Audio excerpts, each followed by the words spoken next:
السلام علیکم، کیسے ہیں آپ لوگ؟ امید کرتا ہوں کہ خیر و عافیت سے ہوں گے۔ میں ہوں محبوب عالم قاسمی اور ایک مرتبہ پھر سے میں آپ لوگوں کا ناظم اکیڈمی 01 پر خوش آمدید اور سواگت کرتا ہوں۔ آج میں آپ لوگوں کے لیے لے کر کے آیا ہوں کلاس 10th والوں کے لیے، 10ویں کلاس کے بچوں کے لیے اس کے اہم بک درخشاں حصہ دوم کا سبق number 11 chapter number 11 Aryabhata اور تریگنا۔ یہ ہمارا آج کا یہ ہے ٹاپک ہے، اور ہم آج کے بارے میں آج کے اس سبق میں جانیں گے آریہ بھٹ کے بارے میں کہ جو ایک عظیم سائنسداں تھے اور جو علم نجوم کے ماہر بھی تھے، کہ ان کا جو ہے کتنا یوگدان ہے ابھی بھی، اور وہ جو تحقیق کر کے گئے، ان کی تحقیقات اور وہ جو کتابیں لکھے، وہ کتنا کتابیں آج سائنسدانوں کے لیے ایک جو سمجھے تو ایک ان کو راہ بتلاتی ہے، راستہ دکھاتی ہے۔ تو آریہ بھٹ اور تریگنا کے بارے میں جانیں گے ہم۔ تو آئیے ہم اس کلاس کو شروع کرتے ہیں اس شعر کے ساتھ کہ حالات کے قدموں میں قلندر نہیں گرتا، حالات کے قدموں میں قلندر نہیں گرتا، ٹوٹے بھجو تارے تو زمیں پر نہیں گرتا، حالات کے قدموں میں قلندر نہیں گرتا، ٹوٹے بھجو تارے تو زمیں پر نہیں گرتا، گرتا ہے سمندر میں بڑے شوق سے دریا، گرتا ہے سمندر میں بڑے شوق سے دریا، لیکن کسی دریا میں سمندر نہیں گرتا۔ دوستو، جس کا حوصلہ بلند ہو، جس کا ارادے پختہ ہو، تو وہ کبھی بھی جو ہے حالات کو نہیں دیکھتا ہے اور حالات سے گھبراتا نہیں ہے۔ کہ آپ لوگ اچھی طریقے سے جانتے ہوں گے کہ میرا سبق ریگولر نہیں ہو پاتا ہے کیونکہ مشغولیت تھوڑی زیادہ ہے، لیکن کوشش کر رہے ہیں کہ انشاءاللہ میں آپ لوگوں تک جو ہے ریگولر جو ہے آپ تک جو ہے وہ سبق پہنچاؤں اور ہوگی۔ لیکن فی الحال میں ایک بات آپ لوگوں سے ضرور کہوں گا کہ جتنے بھی ہمارے اس کیا کہتے ہیں چینل سے اور کوچنگ سے جڑے ہوئے ہیں، ان سب کے لیے کہ آپ لوگ خوب محنت کیجئے، اپنے طور پہ بھی خوب کیجئے محنت، کیونکہ کوئی بھی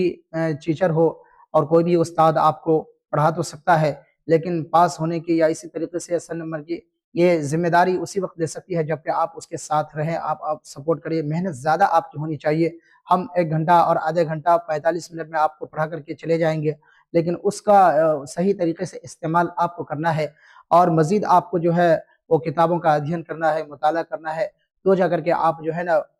اچھے اور بہتر نمبر لا سکتے ہیں اور کامیابی حاصل کر سکتے ہیں۔ تو چلیے ہم اپنے اس سبق کو شروع کرتے ہیں۔ آج جو ہمارا موضوع ہے آریہ بھٹ اور تریگنا ہے نا، یہ مضمون سے متعلق ہے اور یہ ماخوذ ہے۔ یہ کیا ہے؟ یہ ماخوذ ہے، ایک بات یاد رکھیے گا، یعنی اس کی کوئی مصنف نہیں ہے کہ جنہوں نے اس کو لکھا ہوا اور اس کے حالات کے بارے میں یہ لیا گیا ہے۔ آریہ بھٹ کے بارے میں جو ہے بتایا گیا ہے اس کے اندر کہ آریہ بھٹ کون تھے اور جو ہے اس کا تعلق کہاں سے تھا اور وہ ان کی پیدائش کب ہوئی تھی، ان کا جو ہے کیا کیا یوگدان تھا، جانیں گے اس کے اندر۔ اور بک کے اندر آپ اگر پڑھیں ہوں گے یا پڑھیں گے تو آپ کو پتہ چل جائے گا آریہ بھٹ کے بارے میں پوری تحقیق، خاص طور سے جو ہے نا وہ چونکہ علم نجوم کے ماہر تھے، وہ ستاروں وغیرہ کے ذریعے سے وہ پتہ لگا لیتے تھے ہر چیز کا، ہے نا۔ تو اس لیے جو ہے نا وہ سمجھیے تو ایک بہت آج کے دور میں خصوصاً آج کے دور میں جو سائنسداں جو ہوتے ہیں ان کے لیے یہ ان کی دی ہوئی کتابیں ہیں یا ان کے جو رہنمائی ہے، وہ ساری چیزیں جو ان کے سائنسداں جو ہے آج کے دور کے، ان کے لیے بہت ضروری اور بہت کامیاب ہے۔ تو اسکرین پہ دیکھ رہے ہوں گے آپ، پہلے سے یہ لکھا ہوا ہے آریہ بھٹ اور تریگنا، آریہ بھٹ اور تریگنا، یعنی اس کے اندر ہم آریہ بھٹ کے بارے میں جانیں گے کہ آریہ بھٹ کے بارے میں ہم جانیں گے۔ آریہ بھٹ یہ نام تھا ان کا اور تریگنا ایک جگہ کا نام تھا، تو اس سے متعلق ہم پہلے دیکھیے کیا ہے آریہ بھٹ کی پیدائش، یعنی اس کی پیدائش کے متعلق۔ آریہ بھٹ کی پیدائش بہار میں ہوئی اور آریہ بھٹ نے اپنا تجربہ گاہ تریگنا میں قائم کیا تھا۔ پیدائش جو ہے اس کی صوبہ بہار میں ہوئی، اور اس کے جو آریہ بھٹ کا جو اپنا تجربہ گاہ، یعنی وہ جو ریسرچ کیا کرتے تھے، ریسرچ یعنی تجربہ کیا کرتے تھے، تو وہ ایک تریگنا ایک مقام ہے، وہاں پہ جو ہے نا وہ پٹنہ کے سے کچھ کلومیٹر پہ، جو خود اس کتاب کے اندر ابھی میں لکھا ہوا آگے اس کی پیدائش بھی لکھا ہوا آریہ بھٹ کی کب پیدائش ہے۔ آریہ بھٹ کے پیدائش کے بارے میں بھی آپ لوگوں کو بتاؤں گا کہ آریہ بھٹ کی پیدائش کب ہوئی تھی، کہاں ہوئی۔ فی الحال اس کو یاد رکھیں کہ صوبہ بہار میں ہوئی، صوبہ بہار میں ہوئی، اور بہار کے کہاں ہوئی تو یہ پورے تحقیقی تو بات نہیں ہے، لیکن اندازے سے لگاتے ہیں، اندازہ بتاتے ہیں۔ کتاب کے اندر بھی وہی بتایا تھا کہ کتاب کے اندر جو دیا گیا ہے اس کا آریہ بھٹ کا جو ہے پیدائش کی جگہ جو دی گئی ہے اس کے اندر بھی جو ہے نا ایک اندازے سے اور ایک جو ہے نا سیاق و سباق سے ہی اس کے اندر بتاتا ہے. تو وہی ہم بتائیں گے آپ کو آگے کہ آریہ بھٹ کی پیدائش بہار میں ہوئی اور آریہ بھٹ نے اپنا تجربہ گاہ تریگنا میں قائم کیا تھا. کہاں قائم کیا تھا؟ تریگنا ایک جگہ کا نام ہے, وہاں پہ قائم کیا تھا جہاں پہ بیٹھ کر کے کتاب کے اندر ہے کہ 20 یا 30 فٹ شاید اونچائی پہ جو ہے نا وہ ایک وہ بنایا ہوا تھا ایک ٹاور کی طرح سمجھیے, اور اس پہ بیٹھ کر کے وہ جو ہے نا وہ ستارے وغیرہ کا علم حاصل کیا کرتے تھے. ہندوستان میں گپت دور کو ایک سنہرا دور کہا جاتا ہے. گپت دور کو کیا کہا جاتا ہے؟ ایک سنہرا دور. اور ان کا تعلق بھی کیا تھا؟ گپت دور سے تھا, اس لیے کیا کہتے ہیں آریہ بھٹ کا دور سنہرا دور کہا جاتا ہے. تو گپت دور کو ایک سنہرا دور کہا جاتا ہے اور آریہ بھٹ کا تعلق اسی گپت عہد سے تھا, یعنی اسی گپت دور سے تھا. تو گویا کہ آریہ بھٹ کا تعلق سمجھیے گپت دور سے ہوا, اور گپت دور کا مطلب ہوا ایک سنہرا دور. گپت دور کو کیا کہا جاتا ہے؟ ایک سنہرا دور. تو گویا کہ آریہ بھٹ کا تعلق کس سے ہوا؟ سنہرا دور سے ہوا. تو دونوں طرح سے ہوتا. گپت عہد یعنی آریہ بھٹ کے جواب میں آ جائے آریہ بھٹ کا تعلق کس گپت سے تھا, کس عہد سے تھا, تو گپت عہد کہہ دیں گے. اور گپت عہد کو سنہرا دور کہہ تو سنہرا دور بھی کہہ سکتے ہیں, ہے نا. اور یہ آریہ بھٹ نے مشہور سائنسداں پائتھاگورس کی رہنمائی بھی کی تھی. یعنی آریہ بھٹ کے بارے میں آتا ہے کہ آریہ بھٹ نے جو ہے وہ ایک مشہور سائنسداں تھے جس کا نام کیا ہے؟ پائتھاگورس تھا. آپ لوگ جانتے ہوں گے اس کے بارے میں. تو اس کی رہنمائی انہوں نے کی تھی. اب آگے دیکھتے ہیں آریہ بھٹ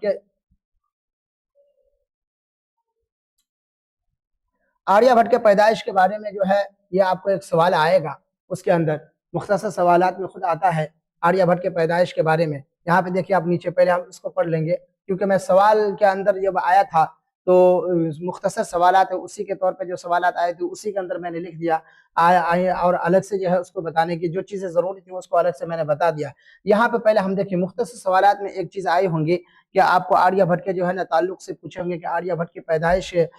کے بارے میں بتائیے. تو چونکہ اس کے بارے میں یقینی نہیں ہے لیکن پھر بھی ایک تخمینہ ہے, سیاق و سباق سے ہے, اسی لیے جو ہے نا سیاق و سباق سے جو چیزیں کہی گئی ہے تو اسی کو ہم جو ہے نا یہاں جانیں گے. دیکھیے آریہ بھٹ کی جائے پیدائش اور تاریخ پیدائش ہے نا, یہاں دیا نا دونوں کے بارے میں. اس لیے میں نے پہلے پیج پہ جو ہے اس کو نہیں لکھا چونکہ مختصر سوالات ہیں. آپ کتاب کے اندر دیکھیں گے کہ مختصر سوالات میں ایک چیز پوچھا ہے کہ آریہ بھٹ کی جائے پیدائش اور تاریخ پیدائش کہاں ہے نا, تو کب ہے اور کہاں ہے. تو یہ پیدائش پوچھی ہے, تو اس لیے میں نے اس کو سوال ہی کے اندر جواب کر دیا. تو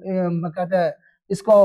پہلے جو پہلا سوال ہے مختصر سوالات کا وہ پہلے دیکھیے کیا ہے. پہلا سوال جو آپ کو کتاب میں پوچھا گیا ہے, سورج گہن اور چاند گہن کا مختصر تعارف کیجئے. مختصر تعارف یعنی سورج گہن اور چاند گہن کے بارے میں بتلائیے. کیونکہ یہ مضمون کے اندر جو ہے آریہ بھٹ اور تریگنا کے اندر جو بتایا گیا ہے اس کے اندر اسی سے متعلق بتایا گیا ہے کہ سورج گہن کب ہوتا ہے اور چاند گہن کب ہوتا ہے نا. سورج گہن کب ہوتا ہے, چاند گہن کب ہوتا ہے. اور اسی طریقے سے پھر کیا کہتے ہیں کہ 2009 کا جو سورج گہن ہوا تھا, جو سمجھیے وہ ایسا سورج گہن تھا کہ کہتے ہیں کہ وہ 100 سال کے بعد ہی ہوتا ہے. تو وہ کیا کہتے ہیں اس کے بارے میں بھی بتایا ہے کہ وہ 2009 کا سورج گہن دیکھنے کے لیے کہ دنیا کے سائنسداں جو ہے کہاں پہ جمع ہوئے تھے. تو اس کے بارے میں بتایا ہے کہ جو جگہ جمع آریہ بھٹ کی جو جگہ تھی جہاں پہ وہ رہتے تھے اسی جگہ کو منتخب کیا گیا تھا. وہ ساری آئے گی, آپ کو آگے بتائیں گے. فی الحال یہاں پہ دیکھیے سورج گہن اور چاند گہن کا کیا ہے مختصر تعارف کرنے کے لیے تو ہم اس کو دیکھتے ہیں. اس کے بعد آریہ بھٹ کی جو پیدائش ہے اور جائے پیدائش ہے اس کے بارے میں ہم تھوڑا سا کیا کہتے ہیں مختصر طور پر جانیں گے. کیونکہ مختصر سوالات لگ بھگ جو ہے آپ کو 4 سے 5 لائن کے اندر جو ہے نا یہ مختصر سوالات کا مطلب ہوتا ہے کہ 5 لائن میں آپ کو جواب دے دینی ہے. سورج گہن اور چاند گہن کی صورت یہ ہوتی ہے, یعنی کیا نا مختصر تعارف ہم کو کیا کرنا ہے کہ سورج گہن اور چاند گہن کی صورت یہ ہوتی ہے کہ کسی سیارہ یا ستارہ پر جزوی یا مکمل طور پر پردہ یا سایہ پڑ جائے تو اسے ہم گہن کہتے ہیں. یعنی کسی سیارہ یا ستارہ کا جزوی یعنی تھوڑا سا, جزوی کا مطلب تھوڑا, اور کلی کا مطلب ہوتا ہے مکمل, ہے نا. اس کتاب کے اندر آپ دیکھے ہوں گے کہ آپ جب پڑھیں گے کتاب میں تو آپ کو کتاب کے اندر بتایا جائے گا کہ کیا کہتے ہیں چاند جو ہے کس کا پڑھیں گے آپ تو کیا کہے گا کہ چاند جو ہے وہ زمین کا طواف کرتی ہے اور زمین جو ہے سورج کا طواف کرتی ہے. تو وہ کیا کہتے ہیں جب یہ ایک دوسرے کے ارد گرد کرتے رہتے تو ظاہر سی بات ہے کہ زمین اور سورج کے بیچ میں جو ہے نا چاند کے کا آ جانا یہ لامحالہ ہے, یقینی ہے. تو اسی طریقے سے جو ہے نا وہ گہن کی ایک صورت بتاتے ہیں. پہلے تو یہ گہن کو دیکھیے کہ کسی سیارہ یا ستارہ پر جزوی یا کلی مکمل طور پر، جزوی کا مطلب سمجھ گئے یعنی تھوڑا سا، اگر تھوڑا سا سایہ پڑ جاتا ہے اس کے اوپر تو تھوڑا سا گہن ہوتا ہے، اور اگر پورا پڑ جاتا ہے سایہ سمجھیے تو پورا اگر پڑتا ہے تو پورا گہن ہو جاتا ہے۔ تو کسی سیارہ یا ستارہ پر، چونکہ چاند اور سورج اس کو بھی ستارہ ہی کے اندر شامل کیا جاتا ہے، اور یہ بھی ایک ستارہ ہی ہوتا ہے، اس کا نام الگ ہو گیا چاند اور ایک ستارہ۔ ستاروں کے بہت نام ہوتے ہیں، ہر طرح کے نام ہوتے ہیں ستاروں کے، اس لیے چاند اور سورج ایک ستارہ ہی کا نام ہے۔ تو کسی سیارہ یا ستارہ پر جزئی یا مکمل طور پر پردہ یا سایہ پڑ جائے، پردہ یا سایہ تو اسے ہم کیا کہتے ہیں؟ گہن کہتے ہیں۔ تو زمین کے باشندوں کو دو طرح کے گہن سے واسطہ پڑتا ہے۔ زمین کے باشندے یعنی زمین کے اوپر جتنے آدمی رہتے ہیں، رہنے والے جو پرتھوی کے اوپر جتنے لوگ ہیں، اس کو جو ہے نا دو طرح کے جو ہے نا گہن کا سامنا کرنا پڑتا ہے، ایک تو سورج گہن اور ایک چاند گہن، ایک سورج گہن اور ایک چاند گہن پڑتا ہے۔ سورج گہن یاد ہے نا، سورج گہن اور دوسرا چاند گہن، دوسرا چاند گہن، گہن ہوتا ہے اور گرہن بھی ہوتا ہے، سمجھے کہ نہیں؟ یہ یاد رکھیے گا، گرہن بھی ہوتا ہے، سورج گرہن، چاند گرہن ہے نا، گرہن ہو گیا اور گہن بھی کر دیتے ہیں۔ جب چاند کا سایہ سورج پر پڑتا ہے تو سورج گہن ہو جاتا ہے، جب چاند کا سایہ سورج پر پڑتا ہے تو کیا ہوتا ہے؟ سورج گہن ہو جاتا ہے۔ اور کہتے ہیں جب سورج کا سایہ چاند پر پڑتا ہے تو چاند گہن ہو جاتا ہے۔ بتایا تھا نا کہ چاند جو ہے زمین کا طواف کرتی ہے اور زمین جو ہے سورج کا طواف کرتی ہے نا۔ تو اب ایک دوسرے کے بیچ میں تیسری چیز کا آنا یہ کبھی کبھی ضروری کیا کہتے ہیں لامحالہ ہے، کہ کبھی کبھی وہ چیزیں آ جائیں گی، کبھی چاند کے سورج کے بیچ میں جو ہے، کبھی زمین اور سورج کے بیچ میں چاند کا سایہ پڑ جاتا ہے نا، اور کبھی ان دونوں کے بیچ میں کیا کہتے ہیں سورج کا سایہ پڑ جاتا ہے۔ تو سورج کا کہتے ہیں نا کہ سورج پر پڑتا ہے تو سورج، چاند کا سایہ اگر سورج پر پڑ جاتا ہے تو سورج گہن، اور جب سورج کا سایہ چاند پر پڑ جاتا ہے تو کیا کہتے ہیں؟ وہ چاند گہن ہو جاتا ہے۔ تو دونوں کا سایہ ایک دوسرے کے اوپر پڑ جاتا ہے تو کیا سایہ، چھاؤں، چونکہ زمین یہ کر رہی ہے نا تو زمین بیچ میں آڑ ہو جاتا ہے تو ایک دوسرے کا سایہ ایک دوسرے پر اوپر پڑ جاتا ہے تو وہی کیا ہو جاتا ہے؟ ظاہر سی بات ہے، آپ کو کوئی چیز دکھ رہی ہے اور کوئی بیچ میں کوئی چیز حائل نہ ہو، کوئی چیز حائل نہ ہو، بیچ میں کوئی رکاوٹ نہ ہو، اور رکاوٹ اگر آپ بیچ میں اگر کوئی رکاوٹ دے دیا جائے تو پھر جس چیز کو آپ دیکھ رہے تھے وہ آپ کو نہیں دکھے گی، ہے نا، وہ آپ کو نہیں دکھے گی۔ ابھی دیوار نہیں ہے، اور دیوار نہیں ہے تو ہم اس چیز کو دیکھ رہے ہیں، لیکن بیچ میں اگر دیوار پڑ گئی تو جو چیز ادھر تھی ابھی تھوڑی دیر پہلے دیکھ رہے تھے، لیکن دیوار پڑنے کے بعد یا کسی چیز سے اور کرنے کے بعد وہ چیزیں ہمیں نظر نہیں آتی ہے۔ تو یہی ہو جاتا ہے کیا کہتے ہیں چھاؤں کا مطلب، کہ چھاؤں جب پڑے گا تو جہاں سے تھوڑا حصہ پہ پڑے گا تو تھوڑا سا وہ ڈھک جائے گا تو آدھا نکلے گا، آدھا تھوڑا سا، آدھا سے زیادہ جتنا چھپا ہے اتنا نہیں، اس کا روشنی نہیں پڑ جائے گی، اس کی روشنی ہم لوگ کو نہیں دکھائی دے گی، اور جو ڈھپا ہوا رہے گا اور جو کھلا رہے گا اس کی روشنی ہمیں آئے گی۔ تو یہی ہوتا ہے کہ اگر تھوڑا پڑے تو تھوڑا گہن ہوتا ہے اور پورا پڑ جائے تو پورا، لیکن کہتے ہیں کہ پورا جو ہوتا ہے نا کوئی کتاب کے اندر پورا گہن یعنی پورے طریقے سے جو پڑ جاتا ہے سایہ دونوں کا ایک دوسرے کے اوپر، چاند گہن پورے طریقے سے یا سورج گہن پورے طریقے سے، وہ تقریباً جو ہے 100 سال کے بعد ہی ہوتا ہے نا۔ آریہ بھٹ کی جائے پیدائش اور تاریخ، تو یہ تو آپ کو سورج گہن اور چاند گہن سے متعلق تھا مختصر طور پہ، ہے نا، تو آپ اس کو دیکھ سکتے ہیں۔ اسی کے اندر طویل سوالات میں اگر آپ کو اس طریقے کا آ جائے کہ چاند گرہن اور سورج گرہن سے متعلق آپ لکھیے، تفصیل سے لکھیے، تو تفصیل سے لکھیے تو آپ کتاب کے اندر پڑھ لیجیے، اس کو جو ہے پڑھیے گا اور ذہن میں یاد رکھیے گا، ہر مضمون کو آپ لوگ پڑھیے جتنا زیادہ ہو سکتا ہے۔ طویل سوالات آپ کو جو ہے پوری بک کے اندر 10ویں والوں کے لیے خاص طور سے جو ہوتا ہے وہ ایک ہی لفظ کوشچن بنایا جاتا ہے، ایک ہی، اب ایک کہاں سے آ جائے گا تو یہ اس کی تو گارنٹی نہیں، اس لیے ہم کو پوری کتاب کا جو اصل یہ ہوتا ہے، اور سوالات جو طویل آتے ہیں وہ اسی میں سے آتے ہیں، کتابی میں سے آتے ہیں جو ہم پڑھتے ہیں، ہے نا، جو مضمون ہوتا ہے یا ناول ہوتا ہے یا افسانہ ہوتا ہے تو اسی افسانہ کو ہم صحیح سے پڑھ لیں گے، دماغ کے اندر تھوڑا بہت بھی آ جائے گا تو ہم اس کو لکھ سکتے ہیں، ہے نا۔ تو یہ سورج گرہن اور چاند گرہن سے متعلق آپ کو مختصر سوال میں پہلا سوال آئے گا۔ دوسرا ہے کہ آریہ بھٹ کی جائے پیدائش اور تاریخ پیدائش، بتایا تھا شروع میں اس لیے نہیں لکھا، نہیں تو وہیں پہ لکھ دیتا تو پھر دوبارہ یہاں پہ لکھیے، اس لیے میں نے سوچا کہ مختصر سوال میں ہی جتنے مختصر سوال کے اندر جتنے پوچھا گیا ہے 4 یا 5 جو بھی ہو اس کو ہی اسی کے اندر میں آپ کو بیان کر دوں گا، آپ کو بتا دوں گا۔ تو آریہ بھٹ کی پیدائش کے بارے میں یقینی طور پر کہنا مشکل ہے، یہاں دیکھ رہے ہیں لکھا ہوا نا کہ آریہ بھٹ کی پیدائش کے بارے میں یقینی طور پر کہنا مشکل ہے، کتاب کے اندر ہی لکھی ہوئی ہے یہ بات کہ آپ کے یقینی طور پر ہے، لیکن قرائن سے معلوم ہوتا ہے کہ پٹنہ کے مغرب میں کھگول اس کی جائے پیدائش ہے، یعنی جائے پیدائش کے بارے میں جو ہے، جائے آریہ بھٹ کی جائے پیدائش سمجھیے، جائے پیدائش کے بارے میں، جائے پیدائش کے بارے میں، ہے نا، جائے پیدائش کے بارے میں یقینی طور پر کہنا مشکل ہے۔ تو قرائن سے یعنی کوئی قرینہ کہتے ہیں نا، یا ان سمجھیے دلیل، یعنی کوئی ایسا چیز ہو جس سے ہمیں معلوم ہو جائے کہ ہاں، جیسے مثال کے طور پہ بارش ہونے سے پہلے سمجھیے ایک طریقے کا بادل لگتا ہے، تو بادل یہ ایک قرینہ ہوا بارش کے آنے کا، ہے نا، یہ ہوا، سمجھے؟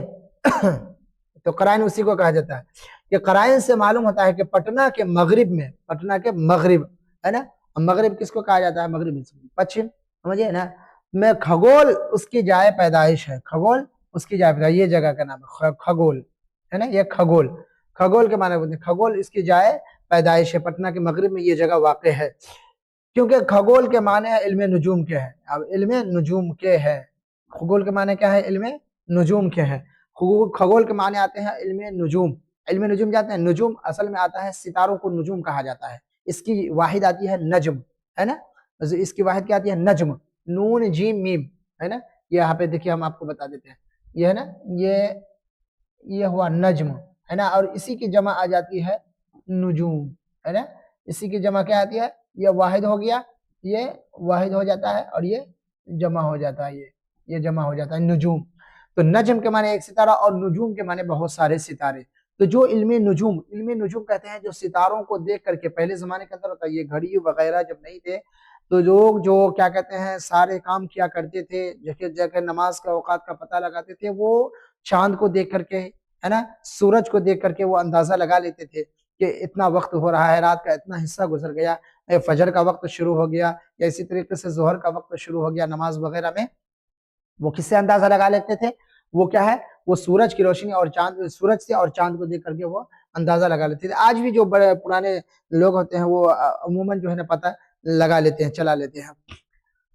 تو نجوم جو ہے نا، نجوم کے معنی آتے ہیں کیا؟ ستارے، ہے نا، بہت سارے ستارے، تو وہی کہتے ہیں علم نجوم، یعنی وہ علم نجوم کے ماہر تھے، ستاروں کے بارے میں، ستاروں کو دیکھ کر کے اس پر ریسرچ ہوتا تھا ان کا، ہے نا، اس کا تجربہ ہوتا تھا، اور وہ تجربہ کر کے بتا دیتے تھے کہ کون سا ستارہ کیا چیز کے لیے ہوتا ہے نا۔ وہ ایسے ہوتے ہیں سائنسدانوں کی جو تحقیق ہوتی ہے وہی ہوتی ہے کہ وہ ستارے ہی وغیرہ سے پتہ لگاتے ہیں کہ بارش کا کب یہ ہوتا ہے، آسمان کب صاف رہے گا، یہ ساری چیزیں، ہے نا، وہ ستارے ایک پڑھائی ہوتی ہے۔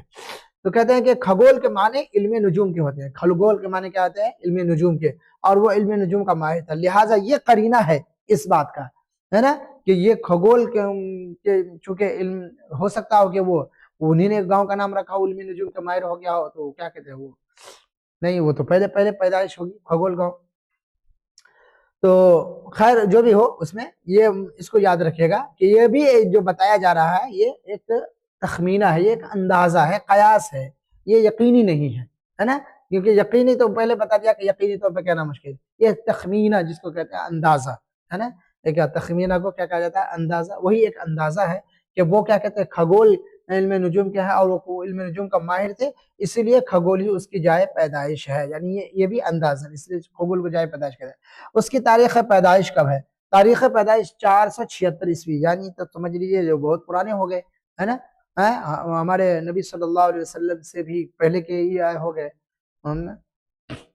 کہ 476 عیسوی ان کی پیدائش ہے نا، اور وفات جو ہے وہ 564 عیسوی ہے،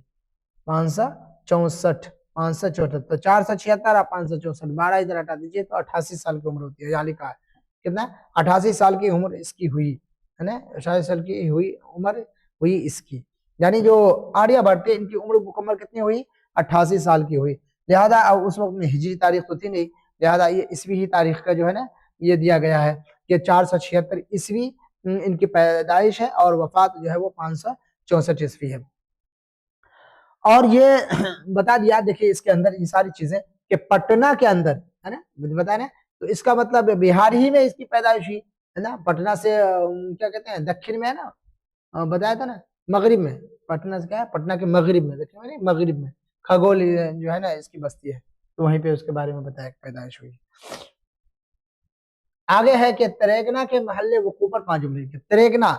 تریگنا جو ایک جگہ تھی جہاں پہ آریہ بھٹ جو ہے وہ اپنا تجربہ کار ریسرچ گاہ قائم کیا تھا، اس کے بارے میں بتائیں کہ تریگنا کے محل وقوع یعنی کہاں پہ یہ، کس جگہ پہ ہے، کدھر ہے، محل وقوع کا مطلب ہوتا ہے یعنی کس جگہ پہ یہ تریگنا ہے، یہ جگہ کہاں پہ پڑتا ہے آس پاس کے، جیسے ہم سے پوچھا جائے کہ کوئی آدمی انجان ہو اور وہ نہیں جانتا ہو، واجد پور سے متعلق پوچھے کہ بھائی واجد پور کہاں پہ پڑتا ہے، محل وقوع جو ہے، تو بتائے گا کہ اس کے آجو باجو میں منی گاچھی پڑتا ہے، یا اسی طریقے سے سکری سے آپ ادھر جائیے، ہے نا، وہ ایک دو گاؤں مشہور گاؤں جو ہو وہ اس کا نام بتائیں گے اور کہیں گے کہ ہاں اسی کے آس پاس ہی پڑتا ہے۔ تو یہی ہے تریگنا کے محل وقوع کے بدلہ کہ تریگنا پٹنہ سے دکن جانب 30 کلومیٹر دوری پر مسوری سب ڈیویژن میں ہے۔ مسوری ایک سب ڈیویژن ہے، تو وہاں سے کیا کہتے ہیں 30 کلومیٹر پر مسوری سب ڈیویژن، یعنی اس کا جو سب ڈیویژن ہے وہ کون ہے؟ مسوری ہے تریگنا کا، 30 کلومیٹر دکن کی جانب میں دوری پر ہے، تو پٹنہ سے 30 کلومیٹر دور ہے، اسی وجہ سے مسوری اسٹیشن کا نام تریگنا رکھا گیا ہے۔ اچھا، مسوری اسٹیشن کا نام بھی کیا گیا ہے؟ تریگنا رکھ دیا گیا، مسوری اسٹیشن کا نام تریگنا رکھ دیا، کیونکہ تریگنا یہ مسوری ہی سب ڈیویژن میں آتا ہے، اس لیے کیا کہتے ہیں اس کا نام تریگنا رکھ دیا گیا، رکھا گیا۔ تریگنا کے محل وقوع کو دیکھ کر پتا چلتا ہے کہ وہاں سالوں بھر آسمان میں فضا صاف رہتی ہے، یعنی وہاں وہ جگہ ایسی ہے،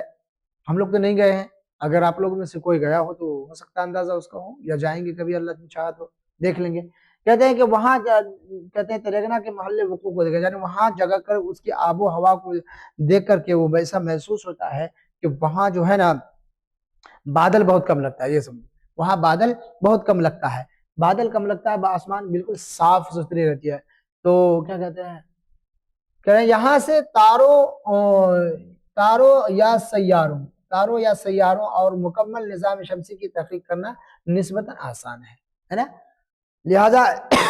آریہ بھٹ کا جو تجربہ گاہ تھا اور وہیں سے جو یہ ریسرچ کیا کرتے تھے، کیوں کیا کرتے تھے؟ اس کا ایک کارن آ گیا نا، ایک وجہ آ گئی، اس لیے کیا کرتے تھے کہ تریگنا کا جو ہے وہ آب و ہوا فضا ان کی صاف ستھری رہتی ہے نا، آسمان پہ جو ہے نا بادل بہت کم رہتا تھا، آسمان پہ بادل بہت کم رہتا تھا، لہذا بادل جب نہیں رہتا تو وہاں پہ ستاروں کو بالکل صاف نظر آئیں گے، ستارے بالکل صاف نظر آئیں گے، چاند سورج صاف نظر آئیں گے، لہذا وہاں پہ بیٹھ کر کے تحقیق کرنا اور اس کے بارے میں علم حاصل کرنا آسانی ہوتا ہے، اس لیے کیا کہتے ہیں آریہ بھٹ جو ہے اس جگہ کو اختیار کیا تھا اور وہیں پہ رہتے تھے۔ تو کہتے ہیں کہ صاف ظاہر سی بات ہے کہ ستاروں کا علم رکھنے کے لیے، ستاروں کے بارے میں جانکاری کے لیے آپ کو موسم کا صاف ہونا ضروری ہے، تاکہ ستارے ہمیں صاف واضح طور پر نظر آئے، صاف کیا ہے واضح طور پر نظر آئے گا، اگر نظر آ جائے گا تو ہم پھر کیا کہتے ہیں آسانی سے اس کی تحقیق کر سکتے ہیں۔ تو کہتے ہیں یہاں سے تاروں یا ستاروں اور مکمل نظام شمسی کی تحقیق کرنا نسبتاً آسان ہے نا، یہی وجہ ہے کہ آریہ بھٹ نے وہاں اپنی تحقیق کے لیے ایک تجربہ گاہ بنایا، اور کتنا فٹ کا؟ لگ بھگ 20 یا 30 فٹ دیے ہوا ہے کتاب کے اندر کہ اتنا اونچا جو ہے نا وہ تجربہ گاہ بنایا تھا۔ اب ظاہر سی بات ہے اتنا اور جو ہے وہیں پہ بیٹھ کر کے وہ ہے نا اتنے اونچے جگہ پر بیٹھ کر بتائیے کتنا 1500 سال 1500 سال 1600 سال سمجھے پہلے کی بات ہے، یہ ایک دوسرے نہیں 1500 سال ہے نا، تو ہمارے نبی صلی اللہ علیہ وسلم کے دنیا میں آنے سے پہلے کی بات ہے، یہ تحقیق کے لیے ایک تجربہ گاہ بنایا تھا۔ تو اس ٹائم میں وہ اتنا اونچا جو ہے نا وہ تجربہ گاہ کیسے بنائے ہوں گے، کس طریقے کس حساب کا ہوگا، اللہ عالم ہے نا۔ تو یہ تریگنا کے محل سے متعلق ہے، پوری کتاب کے اندر یہی چیزیں بتائی گئی، دیکھیے پوری آپ کو جو آریہ بھٹ اور تریگنا جو ہے نا وہی مضمون جو آپ کو دیا آریہ بھٹ اور تریگنا، اس کے اندر آریہ بھٹ کے بارے میں بتایا ہے، تریگنا کے بارے میں بتایا ہے، چاند گہنا اور سورج گہن کے متعلق بتایا ہے، اور اسی طریقے سے جو ہے پھر اس کا جو جائے پیدائش ہے کھگول اس کے بارے میں، یعنی پوری کتاب کے اندر یہی دیا، اور آخر میں جو ہے وہ 2009 کے جو سورج گہن ہوا تھا اس کے متعلق بتایا ہے۔ تو پوری کتاب میں یہی بتایا ہے، آپ کو مختصر سوال کے اندر سمجھیے تو ایک لے کر کے جتنا مضمون کتاب میں نے وہ سب پڑھا دیا گیا ہے مختصر سوال کے ذریعے سے، لیکن آپ اس کو کتاب کو اچھی طریقے سے پڑھیں گے۔ اب اگلا سوال ہے، دیکھیے کیا سورج گہن کو اپنی ننگی آنکھوں سے دیکھ سکتے ہیں؟ اگر نہیں تو کیوں؟ مطلب یہ سوال آپ کو ہے، اس میں مختصر سوال میں کہ سورج گہن کو ننگی آنکھوں کا مطلب ہے کہ آنکھ میں کوئی چیز نہیں کرنا، کوئی چشمہ نہ کوئی چیز آلہ، کوئی بھی ایسا ذریعہ نہیں لگا رہنا چاہیے، بالکل آنکھ جو ہے ہمارا اس طریقے سے رہنا چاہیے ہے نا، ننگی آنکھ کا مطلب یہ ہوا کوئی چیز آپ آلے وغیرہ چشمہ وغیرہ کوئی چیز نہیں لگا کر کے ایسے ہی بالکل آنکھ سے آپ بغیر کسی آلے کے لگائے ہوئے دیکھ سکتے ہیں یا نہیں دیکھ سکتے ہیں، لیکن نہیں دیکھ سکتے ہیں تو کیوں نہیں دیکھ سکتے ہیں یہ بتا کہ سورج گہن کو اپنی ننگی آنکھوں سے نہیں دیکھ سکتے ہیں، پتہ ہے نا کہ نہیں دیکھ سکتے ہیں، کیوں نہیں دیکھ سکتے ہیں؟ کیونکہ سائنس دانوں کا کہنا ہے کہ ننگی آنکھوں سے دیکھنے کی صورت میں آنکھ کی بینائی جاتی رہے گی، مطلب ہے نا سورج گہن کو اپنی ننگی آنکھوں سے دیکھ سکتے ہیں، کیونکہ سائنس دانوں کا کہنا ہے کہ آنکھوں سے ایسے ہی اگر آپ بغیر کسی آلے وغیرہ سے آپ اگر دیکھیں گے تو پھر اس صورت میں آپ کی آنکھ کی بینائی جاتی رہے گی، ہے نا، آپ کی بینائی کیا ہے، جاتی رہے گی، اور اندیشہ ہے کہ آپ کی بینائی چلی جائے، اس لیے نہیں دیکھ سکتے ہیں۔ ہاں البتہ کیا ہے، البتہ کسی برتن میں پانی رکھ کر، ہے نا، کسی ڈول وغیرہ ہو یا کوئی بھی اور برتن وغیرہ ہو، اس کے اندر آپ پانی رکھ کر کے اس کے اندر دیکھیے، جیسا کہ پہلے ہوتا تھا کہ اس میں آپ کو آسمان صاف نظر آئے گا، چاند وغیرہ بھی پہلے ایسے دیکھا کرتے تھے، پہلے دیکھا کرتے تھے اس طریقے سے چاند۔ تو کسی برتن میں پانی رکھ کر اس پانی میں سورج گہن کے عکس کو دیکھا جائے تو کوئی نقصان نہیں ہوگا، عکس کو دیکھا جائے، ظاہر سی بات ہے اس کا عکس ہی نظر آئے گا نا، پانی کے اندر وہ تو نہیں ڈائریکٹ، اس کا چھاؤں ہی نظر آئے گا، اس کو دیکھا جا سکتا ہے۔ سورج گہن کے لیے خاص قسم کا شیشہ آتا ہے، یا ہے نا، سورج گہن کے لیے ایک خاص قسم کا شیشہ، جیسا کہ اس میں دیا ہے کہ 2009 کا جب سورج گہن ہوا تھا تو دنیا کا جو ہے نا بڑے بڑے سائنسداں سب، یہاں تک کہ امریکہ کی جو کیا کہتے ہیں اسرو اور ناسا کی جو ہے وہ سائنسداں جو تھے، دونوں یہ کمپنی ہے نا، تو وہ دونوں کمپنی کے جو سائنسداں سب تھے وغیرہ، وہ بہت سارے سائنسداں بھی جو ہے کیا یہاں تلنگانہ آئے تھے، وہ 2009 کے بارے میں بتا رہا ہے، اور اس میں ایک سائنسداں کے بارے میں لکھا ہے کہ انہوں نے 200 صفحات پر کتاب جو ہے 2009 کے جو سورج گرہن ہوا تھا اس سے متعلق جو انہوں نے لکھا ہے 200 صفحات پر، اس نے سب سے اچھی جگہ جو ہے وہ تلنگانہ کو بتایا سورج گرہن کے لیے، سب کتاب کے اندر آپ کے دیا ہوا ہے، آپ اس کو ضرور پڑھیں گے۔ تو سورج گرہن کے لیے ایک خاص قسم کا شیشہ آتا ہے، اس سے دیکھا جائے تو کوئی نقصان نہیں ہوتا ہے، یعنی آنکھ کے اوپر کوئی ضرب نہیں پڑے گا، آنکھ کے اندر کوئی خرابی نہیں آئے گی۔ تو یہ سوال ہے۔ اچھا 2009 کے سورج گرہن کی اہمیت آ گیا، 2009 کے سورج گرہن کی اہمیت، یعنی کہ جہاں جہاں سے آپ کو کتاب کے اندر دیا ہوا وہاں سے ہم مختصر سوال کے اندر آپ کو پوچھ لیا، لہٰذا سمجھیے تو ایک طریقے سے پوری کتاب آ گئی آپ کی وہ والی، یہ پہلا پورا چیپٹر آریہ بھٹ اور تلنگانہ سے متعلق۔ 2009 کے سورج گرہن کی اہمیت، 2009 کے سورج گرہن ایک جغرافیائی حقیقت ہے، ایک جغرافیائی حقیقت ہے، یعنی یہ سورج گرہن 21ویں صدی عیسوی کا سب سے بڑا سورج گرہن ہے، یہ سورج گرہن کیا ہے، 21ویں صدی عیسوی کا سب سے بڑا سورج گرہن ہے۔ اس طرح کا سورج گرہن پھر 100 سال کے بعد ہی دیکھا جاتا ہے، کہتا ہے نا کہ 2009 میں جو سورج گرہن ہوا تھا وہ کیا ہے، وہ 100 سال کے بعد ہی ہوگا، اس طرح والا، اس لیے کہہ رہے ہیں کہ اس کا ایک کیا ہے، ایک حقیقت ہے۔ اور امریکہ کے ناسا کے ایک سائنسداں جے اینڈرسن ہے نا، یہ نام آ گیا دیکھیے اس کا، امریکہ کے جو سائنسداں تھے، ناسا کی کمپنی جو ہے وہ خلائی کمپنی وہ ناسا، اس کے ایک سائنسداں جے اینڈرسن 24 سالوں سے 2009 میں پیش آنے والے سورج گرہن پر تحقیق کر رہے تھے، بتائیے، ہے نا، تو اتنے سالوں سے وہ کیا کہتے ہیں 2009 پہ جو سورج گرہن ہوگا تو وہ کہاں پہ ہوگا، کب ہوگا، بتائیے، یہ ایسا سائنسداں سب ہوتے ہیں جو پہلے سے اندازہ لگا رہتے ہیں کہ اس سال میں جو ہے نا یہ سورج گرہن ہونے والا ہے نا، تو جو اتنے سالوں سے جو کہتے ہیں سورج 2009 میں پیش آنے والے سورج گرہن پر کیا کر رہے تھے، تحقیق کر رہے تھے، انہوں نے 200 صفحات پر مشتمل ایک تحقیقی رپورٹ پیش کیا، 200 صفحات پر، ابھی بتایا تھا نا آپ کو کہ انہوں نے کیا ہے 200 صفحات پر جو ہے ایک تحقیقی رپورٹ پیش کی، اور ایک تحقیقی رپورٹ پیش کیا تو اس میں کیا لکھا انہوں نے، اس میں کیا لکھا، اس رپورٹ میں اس نے سورج گرہن کو دیکھنے کے لیے مناسب ترین جگہ بہار کے تلنگانہ کو پسند کیا،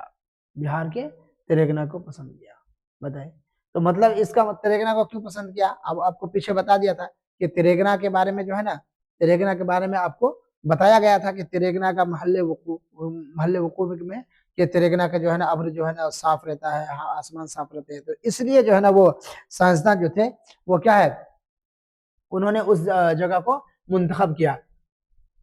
جے اینڈرسن، کیا نام تھا اس کا، جے اینڈرسن، کیا نام تھا، جے اینڈرسن، جو کیا کہتے ہیں 200 صفحات پر 200 صفحات مجھے ایک تحقیقی رپورٹ پیش کیا، اور اس رپورٹ میں اس سورج گرہن کو دیکھنے کے لیے مناسب ترین جگہ بہار کے تلنگانہ کو پسند کیا، بس تلنگانہ کو پسند کیا تو تلنگانہ کی جو اور شہرت ہو گئی، بھائی تلنگانہ کو کیسے پسند کیا، وہ پسند کیا ہوگا جب اس کے بارے میں دیا ہوگا، وہ لکھا ہوگا، وہ جگہ کے بارے میں بتایا ہوگا، تب نہ تلنگانہ کا اس کے اس میں کیا کہتے ہیں جو اس کے ریسرچ کے جو یہ ہوں گے پورے اس میں پورے دنیا کے نقشہ میں اس کا نام ہوگا، اور دیکھا ہوگا کہ وہ وہاں کا جو ہے نا آب و ہوا جو ہوتی ہے، وہاں کی فضا جو ہوتی ہے وہ صاف رہتی ہے، تو اس لیے انہوں نے تیرا، اسی وجہ سے کہتے ہیں تیرگنا کو جو ہے عالمی شہرت ہوئی، یعنی عالمی شہرت مل گئی۔ اور کتاب کے اندر آتا ہے کہ جب یہ مکمل ہو گیا کہ ہاں یہ سب سے اچھی جگہ تیرگنا ہی ہے، تو تیرگنا کے اندر جو ہے بہار سرکار نے بھی جو ہے وہاں سارے جو ہے سیکورٹی کو لگا دیا گیا، اور بہت دنیا کے سائنسداں سب جو ہے نا آتے گئے، اور کہتے ہیں ایک ہاسپٹل کا جو ایک نیا والا بلڈنگ تھا اس کے اندر جو ہے نا وہ اس کو سائنسدانوں کے تجربہ گاہ کے لیے دیکھنے کے لیے جو ہے نا اس کو خالی کرا دیا گیا۔ اس کے اندر کتاب کے اندر آتا ہے کہ اس میں آلات اس کے چھت کے اوپر مختلف طریقے کے جو ہے نا آلات ہوتے ہیں وہ نصب کیے گئے کہ جس سے جو ہے نا وہ سورج گرہن کو دیکھا جا سکتا ہے۔ تو یہ پوری ساری چیزیں جو ہے نا وہ اس کے اندر سورج گرہن سے متعلق بتایا جاتا ہے۔ تو یہ ایک تحقیقی اور ایک جو ہے نا ایک تجربائی جو ہے نا یہ چیزیں تھی کہ جو آریہ بھٹ اور تیرگنا کے متعلق آپ کے سامنے بیان کیا گیا کہ پوری جو ہے نا کتاب جو پورے جو آپ کا مضمون ہے وہ پورا آریہ بھٹ اور تیرگنا، اس کے اندر آپ پڑھیں گے تو وہ ساری چیزیں جو ہے نا اسی سے متعلق ہے، تو آپ کو اندازہ ہو جائے گا۔ تو یہ تھا ہمارا یہ سبق آج کا، جو چیپٹر نمبر 11 کی شکل میں 10ویں کلاس کے بچوں کے لیے درخشاں سیدوم کا۔ دوستو آپ لوگ جو ہے خوب محنت کیجیے، اچھے سے کیجیے، بس میں یہی کہوں گا آپ لوگوں سے کہ اچھا محنت کیجیے، اور انشاءاللہ میں دعا بھی کروں گا آپ لوگوں کے لیے کہ آپ کے محنت کا پھل اللہ تعالیٰ ضرور دے۔ تو آج کے سبق میں اتنا ہی رہنے دیے، پھر ہم اگلے سبق میں آپ کو ملیں گے، جب تک کے لیے خدا حافظ۔